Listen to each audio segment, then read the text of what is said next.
Hey, this is Jordan from Avid. I'm at NAB 2019 here with Mike Nuget, colorist and finishing editor. You just did a great presentation on the main stage. Thank you so much for that. Some of the things you were mentioning in there was that you always come back to Media Composer. Why is that? Well, first of all, it's been the system I've used for 17 years, and I'm very familiar with it, obviously.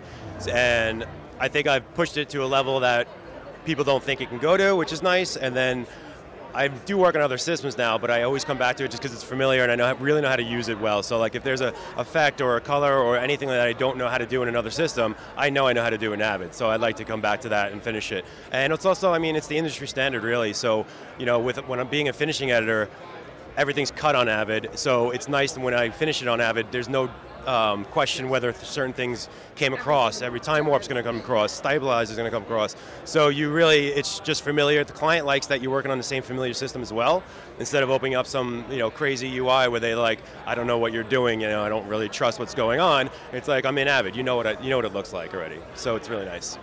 So you said that you said that the client actually likes when you're in that, and you were mentioning in your presentation, like, oh, okay, in this shot, he said he didn't want to see the nails. He didn't want this. What's one of the more challenging requests you've had as far as coloring? As far as coloring, a lot of things that are challenging are like archives. So like when you're working with old footage and the bit depth is just not there, and people are like, hey, can you make that look just like the thing I shot to? I'm like, there's no way. You shot this in 2019, that was shot in 1950.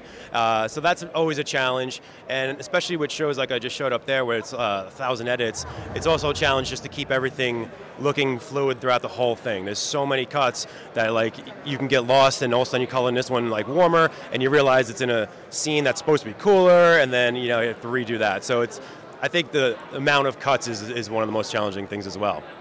So you showed a really wide range of the different types of projects you've worked on, from films to series. And is there one type that you prefer more than the other, like a genre or? I think like I do a lot of documentaries, and I really like that because I feel like I'm a part of the show more. So like if you're working on a network series, TV show, or something like that, there's a look that you're supposed to do because that's what the producer and everybody wants. Whereas a doc, it's kind of like an open field. So it's like a bare field, I guess. Sorry, I messed that up. But you get to suggest things to the client. So instead of them saying, I want this to look like this, you could be like, hey, this looks really cool if I do one thing or the other, and they're probably like, yeah, totally, I didn't even think about that. So you get to put a little bit more of your own creativity into the project instead of just kind of like making it look like it's supposed to. Right, you were talking in the sample that you were showing, it was like, okay, well, we've got to have the red killer look, we've got to have the creepy look, we've got to have this. What process do you go through when you're trying to devise a look or something? I mean, how do you approach that? Is there one way you always do it? Do you start with a certain thing, or is it different every time? Yeah, it's kind of different every time. With that series, we had a big meeting like for a whole day, and we talked about the different looks because it was a 6-part series. So we wanted that cohesiveness, like the Killer Red was going to be Killer Red every time we saw the killer in all the different episodes.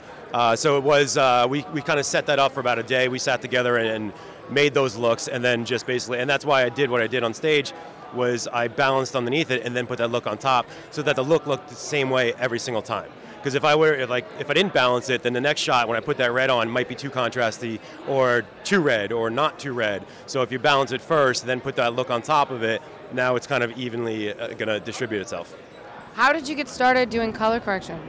I was always I started in finishing editing, and then basically it was kind of, when I learned the symphony, I got thrown in the fire. I asked to do color, and I was like, hey, maybe I should do this. And all of a sudden the job I was at was like, okay, so you're booked on color for the next 2 weeks or something like that. And I was like, I never did it before, but let me try. And then of course, I learned from a lot of other people too that helped me out. And then just trial and error and just play around. Well, so you must have been pretty good at it since you got booked right away. Well, yeah, I was probably booked before I really should have been, but we won't talk about that. Isn't that how it always goes? Yeah. What do you love about what you do? I love the finished product. I love when it's adrenaline too. Like when I'm coloring by myself, a lot of times I'll do like 3 or 4 days by myself, and then we'll do the review with the client. That walking into that review and hitting that play button is definitely the most nerving thing because they didn't see anything I did yet. I don't know if I did it wrong or right. So sometimes I'll go in and they'll say, you know, I really want to go in a different direction. I kind of have to redo some things. Or they'll walk in and just say, you nailed it, we're done, and it's like a 2-hour session. And that's the best, because then I go home like, all right, I did that one the right way. So even though you're really well established and, you know, very successful, you still have that moment of they might hate it? Every time. I had the moment up here. Well, nobody hated it. It was fabulous. Thank you so much for presenting down here. Come on down, NAB 2019, Avid booth, South Upper Hall, 801. Come check out Mike Nuget and all the other great presentations we've got.